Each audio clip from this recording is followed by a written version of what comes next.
All right, welcome to Two Sons Podcast. Happy Tuesday, everybody. Hope all of you guys are having a great week. Well, we are 2 days away from the Rings of Power debut. It's going to be a little tricky because 3 episodes. They're releasing 3 episodes, of course. I've seen this a couple of times. I feel like the people are worried that if they just show the first episode, people won't be captured. Yeah. So they need to get to some of the good shit. And so they'll include that. Like I've seen the Star Wars has done that with a bunch of their shows. So I get it, but it's a little bit of a challenge for us because you work both Thursday and Friday. Yeah. So we're going to have to work something out. What I'm thinking we might try to do is just react to episode 1 on Thursday night and then circle back on Saturday to find some time to do the other 2 episodes. So that's our plan as of right now, but we will have something for Rings of Power by the end of this week. It's clunky no matter what because there's people that are just going to have time to watch maybe episode 1 and 2, and then they're going to want a reaction, and then there's going to be people that smoke through all 3 episodes, and they're going to want a reaction. And we're going to be like a week behind other people, not a week, but days behind other people that are releasing all 3. It's just going to be a mess. It's a mess either way, and this way works for us. 3 is too much. 2 I would understand because the other thing too is just I don't have kids yet, but you have kids, so you know what I'm talking about. So he's crying right now. If you work, he's crying. I heard him on the phone about 2 minutes ago. But when you're getting off work and then you got to go have dinner, take care of the kids, make sure the kids get to bed. You're eventually finally sitting down to chill at 8:30. Right. You can't possibly watch all 3 episodes. So now you have 2 options. You can either watch all 3 episodes and go into the next day just completely exhausted and tired because you stayed up too late and we're so old for that. Or 2, you can watch 1 or not watch them, and then now you have to navigate the spoiler cesspool that is online during the day after this kind of stuff. And so as we have found out, I know, very sensitive to spoilers. So for good reason, and we've learned our lesson. Yeah. So the point is it is challenging, but we're going to make it work. What we are going to do today though is we have a Star Wars book that we're going to cover. Yep. Temptation of the Force. A Star Wars book that we have a lot of different takes surrounding, and Temptation of the Force is the latest in this High Republic era. There have been a total of 7 adult novels. Mm-hmm. There was 3 kind of centered around the whole Starlight Beacon thing. Yep.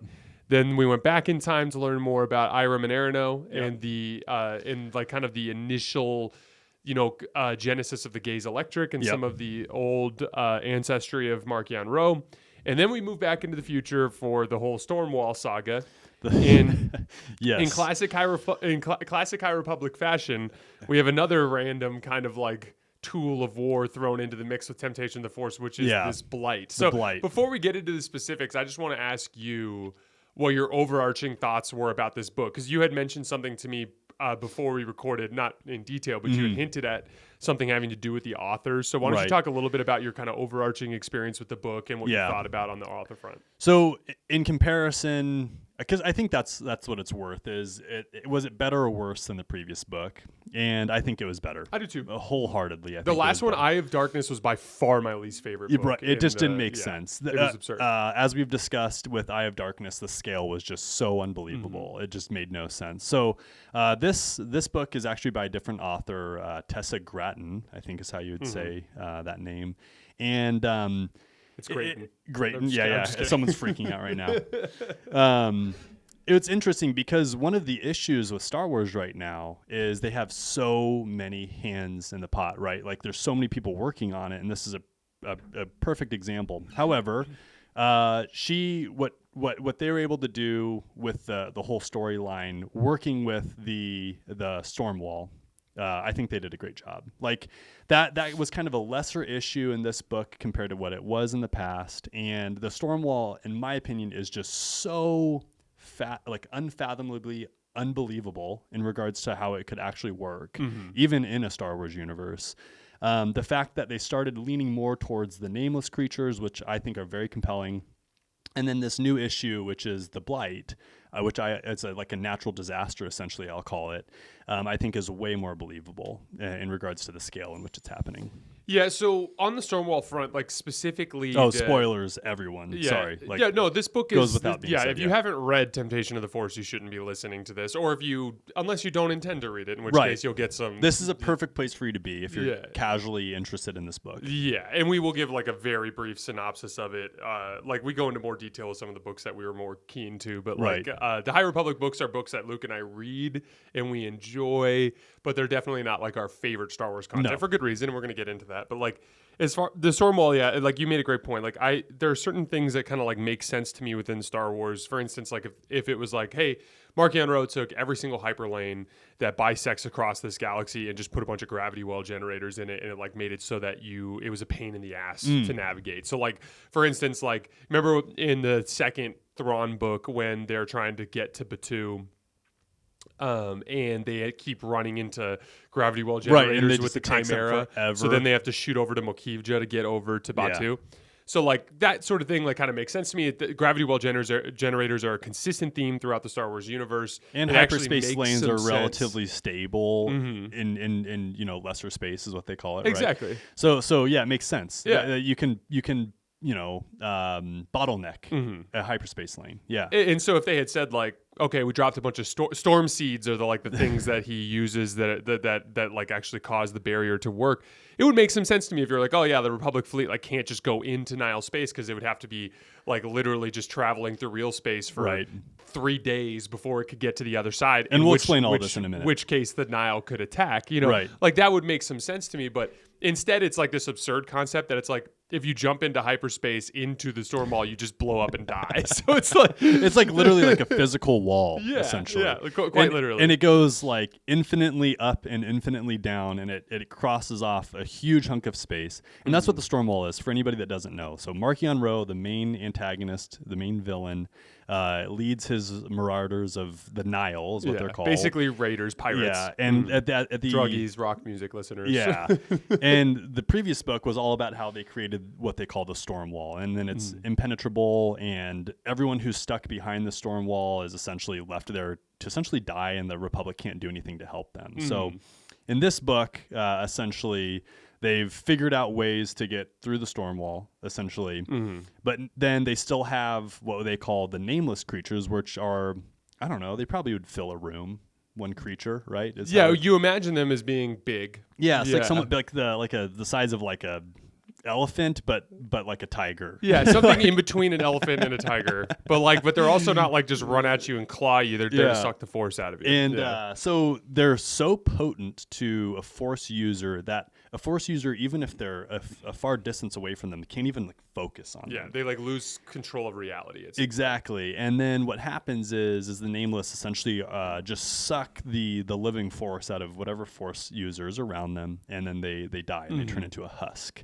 And they specifically feel like despair, like it's like a horrifying death. Like even you know how Jedi in every single movie or show like die with this like quaint kind of like calm demeanor. Yeah, all of that is like all accepting. It's like no, they all turn into screaming, crying, like crazy lunatics as they die. It's a really cool concept. Really cool concept. So then the other issue, should we just jump into the Blight now too? Yeah. So to frame it, the Marchion Ro essentially has divided the galaxy in half, and he's got like his faction of control, like his government, and he has actually kind of established some infrastructure. And then there's the Republic on the other side, but there's this other entity that enters into the fray in this book, which actually kind of ties directly into the Acolyte series. Right. And you can go ahead and jump into that. Yeah. So slowly, and this is all in the occlusion zone, right? Is there any Blight outside of the Blight has got, if I'm not mistaken, it's been spotted throughout the galaxy kind of sporadically. So it's still somewhat of a question mark as far as what the Blight is and what it can do or what it can't do. But essentially envision a world with an illness, essentially that spreads across the surface slowly, but it's essentially unstoppable. And how it's described in the book is like envision like a grass field, and then you'll notice like a section of the grass field just turning like gray and brittle. And then as time goes on, that grayness and brittleness will slowly spread, but it kills anything that it touches. Not even essentially. just organic material. Yeah. Like it'll get a rock. Exactly. Yeah. It'll like disintegrate a rock. It'll disintegrate a tree.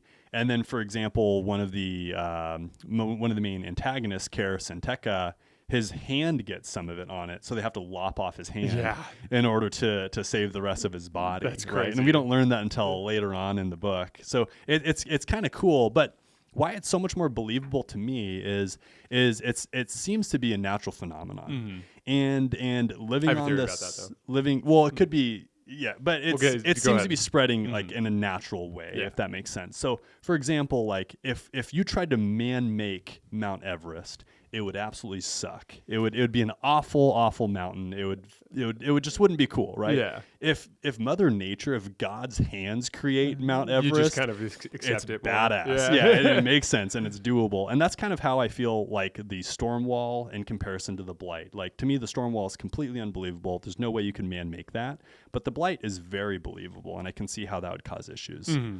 No, exactly, and it's not even like even the Death Star, which is intended to be like the thing in Star Wars, which is this incredible feat of engineering, is so much more believable than the storm wall. Right. Even the Sith fleet that's at Exegol, which is probably the most absurd thing outside of the storm wall. Oh, dude, it's so absurd. It is even the level that, of absurdity. It's like theoretically, if he had been secretly building these ships for 50 fucking years, then maybe he'd be able to do this.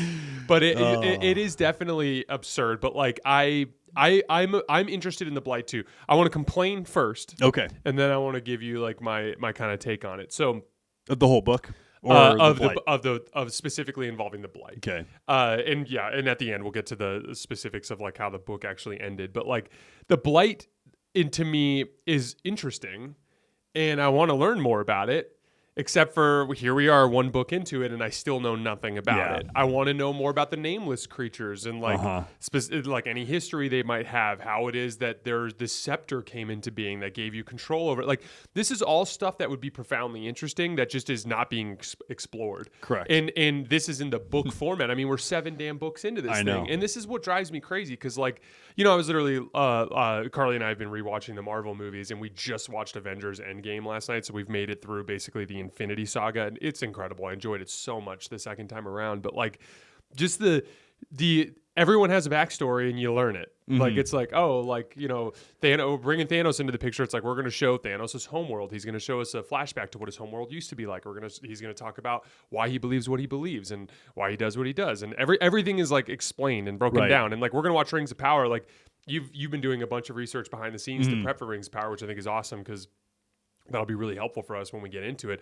But like everything in Rings of Power has this like deep lore behind it. Like you understand why the elves went over there. Why they went over there originally to fight Morgoth. It was part of this thing. Then they decided to, you know, set up these, you know, watchtowers and stations and stuff. And like when they're retired, they get sent back over across the water. And like you learn all these like different things about like there's this book called the Silmarillion, or I can't remember how it's pronounced, but something like that, which is like basically just I'm going to explain all this shit. Like, listen, I know it's a lot. Here it is. Exactly. And then here we are. And like Star Wars it continues to just operate in this, like their character development and their action and their overall like kind of plot development hasn't been nearly good enough to justify not taking the time to develop these storylines out. And like, here's the thing. I'm really interested in what this Blight could be. So for instance, like I thought it was really interesting that Master Indara and the Acolyte made a direct reference to like how this world had been completely dead as a result of something that happened 100 years ago, which lines up pretty closely with what the High Republic was.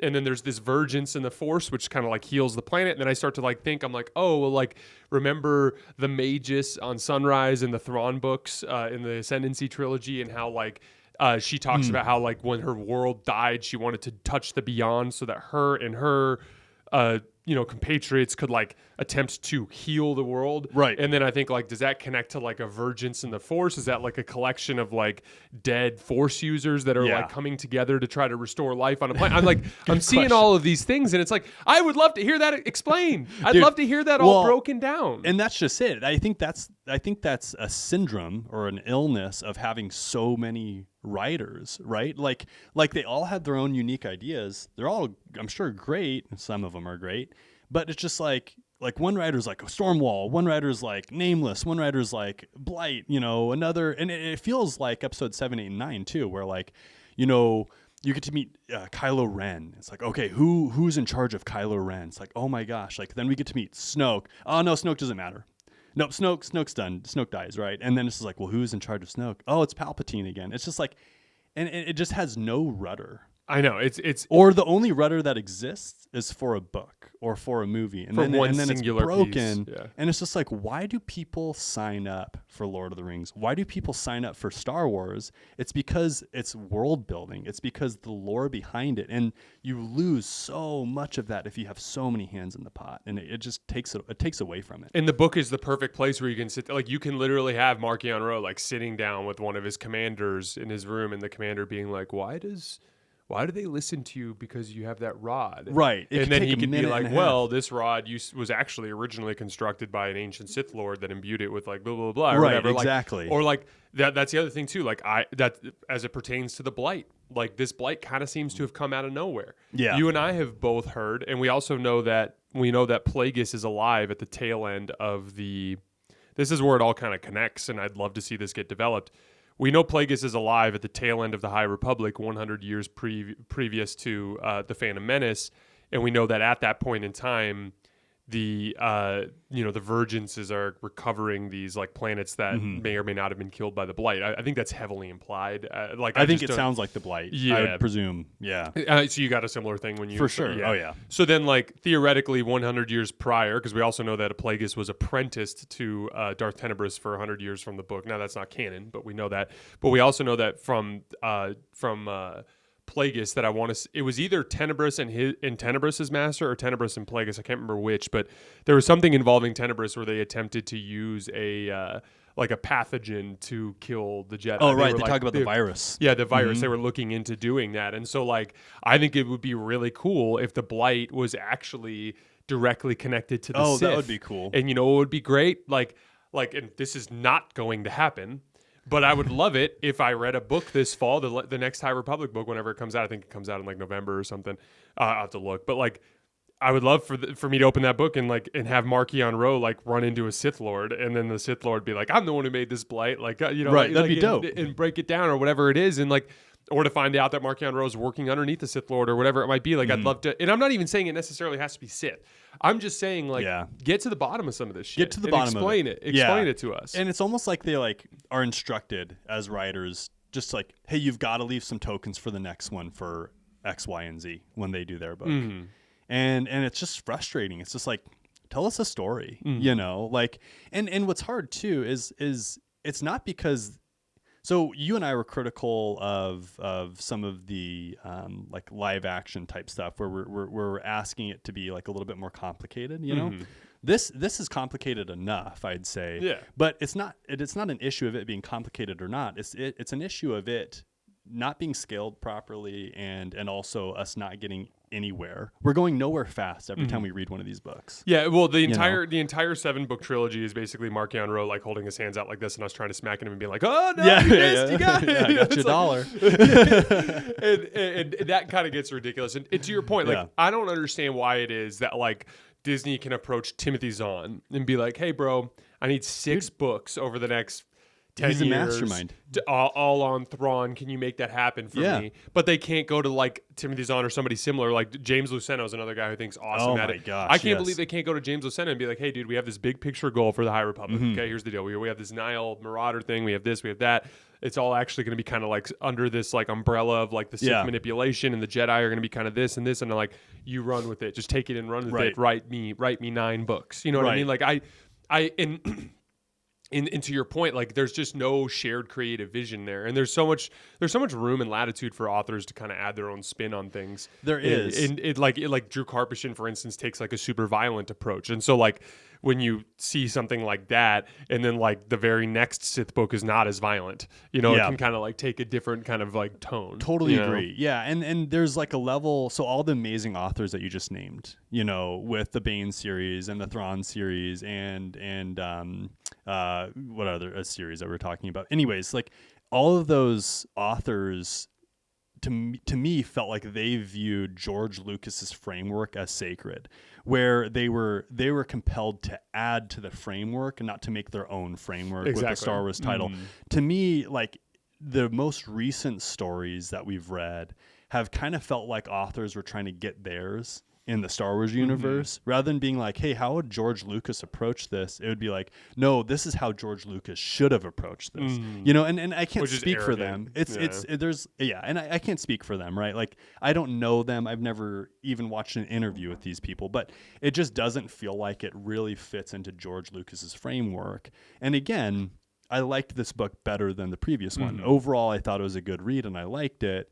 But you know, this is all these. It got better at the end. The second half of it was where it got good. Like the first half was kind of meandering. And, confusing. Do you want to break down Elzar Man and Avar Kriss, and because that's an issue too? Okay, yeah. So So when I was pitching this to you on the Acolyte show, you had not read the book yet. Yeah, and so because I want to get. There's two things that I want to hit here in the next 10 minutes. We only have 10 minutes, so like. The Elzar Man bit. So throughout the book, throughout all 5 books, not counting the 2 that went back in time, Elzar and Avar have been doing this like kind of like dance, right? And it started at they kind of hint at it in the first one, but there's a moment in the second book where they're on the Starlight Beacon doing like a party grand opening kind of thing. Actually, I want to say it's the start of the third book. I can't remember exactly which one it is, but yeah, because in the second one is when the Republic Fair gets attacked and Elzar Man like lashes out by launching that platform with the power of the dark side. I thought it was the other way around. Starlight Beacon goes down and then the fair. The fair, I think, is the second book. Starlight Beacon going down is the third book because it crashes into the oceans of Irem and then they go back in time to Irem. Okay, yeah. Either way, it doesn't really matter. But like anyway, there's a meeting, or there's a party, like a grand opening kind of thing at this Starlight Beacon, and Elzar Man and Avar Kriss like. Kind of have like this like pretty like strongly hinted like they're into each other, right? But then Stellan Gios I think comes in and crashes their party, so they don't get like to have their chance. But they keep like hinting at that, and Elzar's clearly hung up on her. And this entire book, like a huge plot line, and it was Elzar and Avar's kind of relationship, and I think that was the plot line. It was, and it was pretty strongly hinted at that they went all the way, that they rounded the bases, that they pulled a Barry Bonds and just smacked it right out of the park. They did. So I think they did. I think they did too. So good for them. First of all, shout out Elzar. Good for him. Good for Avar as well. I'm glad that the two of them finally got to consummate whatever their thing was that they had. But it's, to me, I keep getting this feeling that all 5 of these books have been building towards Elzar Man turning from the light side of the Force. And it's all like in the second book, Republic Fair lashes out with the power of the dark side, launches this platform off in the distance, and everyone's blown away. Third book, Starlight Beacon. Chick is about ready to save the Starlight Beacon. Elzar Man cuts her down with the lightsaber. But fourth book, the storm wall is set up, but Elzar Man's like, we need to invade the storm wall. And so he does all this like calculation, thinks he figures out how to do it, and then launches like presumably thousands of people to their deaths by just shooting them into the storm wall, and they all die. And then this book, it's the incessant like kind of like descent into this romantic relationship with Avar Kriss, and kind of culminating with the end of the book when they have that confrontation with the Nameless, where like for a second there I thought Avar was going to die. Yes. And I was like, this might be where it happens. Like Avar dies, Elzar turns to the dark side. But the point is, we are on 4 consecutive books now in this series where it's like Elzar's tiptoeing up to the dark side. And like it's so strongly being hinted. And then there's one other piece of it. I'm pretty sure, if I'm not mistaken, I'm almost certain Stellan Gios is Vernestra Row's master. Yes, you're right. And like he's kind of sort of responsible for Stellan's death. He is. Like Elzar is. So like I was seeing when we were watching the Acolyte is I'm like, okay, Dark Jedi coming like a freight train. Perfect. Vernestra specifically has like a reason to hate Elzar Man. Yeah. And like and also like as far as like the books versus artistry versus the live action. They're all over the place. You know what I was thinking the other day? Like with how they look. The guy who plays Thrawn like looks absolutely nothing like the artistry or even the way they portray him in Rebels. Like he looks, that's a good point. Like for starters, like he's just kind of chubby and and he's like an athlete. They just look different, combatant, right? So it which is fine. My point is like that was what I was looking at, and like by the way, like that would be the kind of big picture world building I could get behind. Oh, I could totally get behind that. In regards to the whole entire love story, if Elzar Man doesn't end up falling flat on his face because of this, I'm gonna be legitimately annoyed. Yeah, that he can just tiptoe with the dark side and never go. I know, and dude, this is a part that like really bothered me. Like in Star Wars and in my real life, I am somewhat of a traditionalist, and the fact that they had Yoda talking to Elzar at one point and be like, yeah, like essentially if you love her, you love her, and their conversation about love very different than Anakin's conversation about love, right? Oh my gosh. And it's just like, we know what like falling in love does to a Jedi, right? You can't do both. You just can't. And if they try and tell the story where Elzar Man does both successfully, there's got to be a really good explanation behind it then. Like, I'm not going to say like I'm all out on that, but like there's got to be a really good explanation, and it's got to be incredibly unique, and they have to bring that up. They can't just be like, oh yeah, like if you're just selfless enough in the way that you love, then you can do it. Because to me that's not realistic. And you and I being married, like I would do anything for my wife. Oh, of course. I would do anything for my wife. You know what I mean? And like it just doesn't work in Star Wars. And it's so funny. It certainly clouds decision making. Yeah. Yes. And Elzar and Avar, it's so funny when like they're leading into it and they're like, well, this feels right through the Force, and they're like kind of like talking themselves down in regards to how this could be a bad thing, and they're like, no, this is right, and it's just like, man, this feels like a middle school relationship that's about to just ignite. You know what I mean? Avar's like, how could this feel so good if it's so I know. Bad? It's like, well, it is sex at the end. No, literally. Well, Yoda specifically says to Anakin, quote unquote, you must learn to let go that which you fear to lose, I think is what he says. It's very black and white. It doesn't leave a ton of room for interpretation. Yeah. Here's an idea. Like maybe Yoda sees this go down, sees that he gave awful advice to Elzar, and maybe that shapes his way in which he talks to Anakin potentially. Like that would be cool. Like I'd be down for that. Does Disney have that like level of sight though in the future? Probably not. I'm excited to see where this all goes down. I do think it ends with him turning to the dark side. I hope so. If it ends in him turning to the dark side and a confrontation with Vernestra, I will come on this show and take the world's biggest victory lap, even though I still view it as a very, very long shot. My theory on the Acolyte was that Elzar Man actually becomes the stranger, at which point Luke pointed out rightfully that he's heavily illustrated as a bearded white man. Dude, but for whatever it's worth though, because when I was waiting at the vet today with Lola, I was getting into the weeds a little bit with like each character before we got on the show in regards to this book, The Temptation of the Force. And in regards to the way that Elzar is portrayed, they are all over the place. Like he has many looks. No, yeah, for sure. Many looks. And in some of them he's less of a bearded white dude than what I know him as for the art for the book itself, you know. So they are all over. Yeah, and I wouldn't view that as a problem if they did turn him into the stranger. Like I wouldn't be like, oh well, what about these illustrations? So last thing before we get out of here. So the two main reveals in the book are Elzar and Avar basically get together. And the second piece of it is after a grand attempt to try to capture Marchion Ro, which involves Vernestra facing off with Marchion. It involves Buryaga, Elzar, and Avar all fighting against a nameless creature at the same time. There's even a part we didn't get to today, which will not super important to the plot, but there's a point where the Republic actually invades the Nile space and frees the planet Naboo. Right. And there's like a big confrontation. What's his name? The Blade of Bardada. Porter Angle fighting his nemesis. There's some of that stuff. But the main reveal at the end of the book is after Marchion Ro escapes from Vernestra Ro, he somehow secures an invite to Coruscant. Which, by the way, in light of everything, the Jedi actually saw. Dude, I love how you said that. The Jedi actually saw, Elzar saw, Avar saw, Vernestra definitely saw.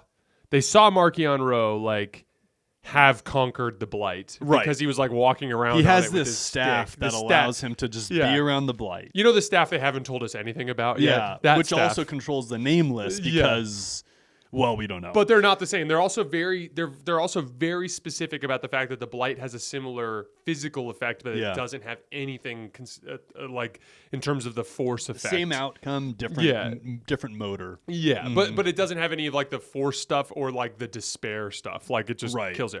But anyway, they all know Markion can like control this shit, or just not be controlled by it, or at least not be susceptible to it. Yeah. And then like he literally like comes off of comes off of the ship on Coruscant like holding like petals of blight. Holding the blight in his hands, and then he like drops it on the surface of Coruscant. And that's how it ends. And that's how the book ends. And now he kind of weaponizes it in terms of like you guys are gonna need me now kind of thing. Yeah. Which we'll see how this all lands. But like, what the hell was the Republic thinking, man? And Vernestra Rose sees him pick something up in the middle of the blight field. I think is what I remember. Which is the thing he takes to Coruscant, if I'm not mistaken. And so and I just envision because Markio. Like if he accidentally dropped this in his ship, presumably it would start to decay his ship. Yeah, exactly. Unless he can do more with it. Does he have to hold it the whole hand? I envision Markio just sitting in a chair holding it, just for like however many hours. Or he's like balancing it on his staff. Like, dude, he's such an a-hole. He probably would. So yeah, that's how the book ends. Is he says essentially something along the lines of, you guys need me, and then he lets it go, and then it gets swept in the wind, and then probably 5 of these petals in my brain is what I'm thinking of, just start to just scatter across Coruscant, which obviously is a huge problem considering that Coruscant is thousands of stories deep. Yes. And I envision just a slowly spreading illness going through buildings and essentially just shutting down entire areas of Coruscant. How you can come back from that is completely beyond me. Well, theoretically, like, because Markion hasn't demonstrated any control over the blight yet, just simply that he can survive it. So, like, but then he offers that he can, like, I don't know, be the redeemer for public. So I don't really understand where they're going with it. I am excited to find out, though. I am excited. I'm hoping. My hope is that the blight is Darth Tenebrous' doing, and that they kind of tie that together somehow. Be dope. I think that'd be great. They have to start building some of this plot out more in depth than they have been. That's it. That's all we have time for today. Yeah. I'm sorry we didn't have time to get a little bit deeper into this, but I wanted to make sure we got this episode out before we get into the High Republic or the Rings of Power stuff, because it's going to be kind of busy. But there's more Star Wars stuff that we have to hit. I would like for us both to finish the Rise and Fall of the Galactic Empire book and kind of hit on some of the specifics there. There's got to be another book coming out here in the next like month or two, so we'll keep you guys posted. We're gonna have lots of Star Wars stuff coming out. Got obviously High Republic stuff coming out. We're gonna stay busy as always. We sincerely appreciate you guys for supporting the show. We also have some mailbag stuff that we're gonna hit a mailbag in regards to like favorite top characters. I think we're gonna break that down not into just top characters, but I think we're gonna do like top antagonist, top protagonist. It's hard to differentiate those because like they both sit on top of their own pillars. In my opinion. I think it'd be even fun at some point if we have the time to do like our favorite droids as its own list as well. So I think that's cool. One of the things that'd be nice about splitting the good and the bad too is like I would just pick all 3 bad. Right. No, I would too. Would think I'm a terrible person. Right. So like we might as well pretend it's not actually like that. Exactly. Yeah. Kenobi has to be on my list, but like I mean, we got like Kenobi. We got some other people, you know. So anyways, thanks a lot for the support, guys. We really do appreciate it. See you guys in a few days.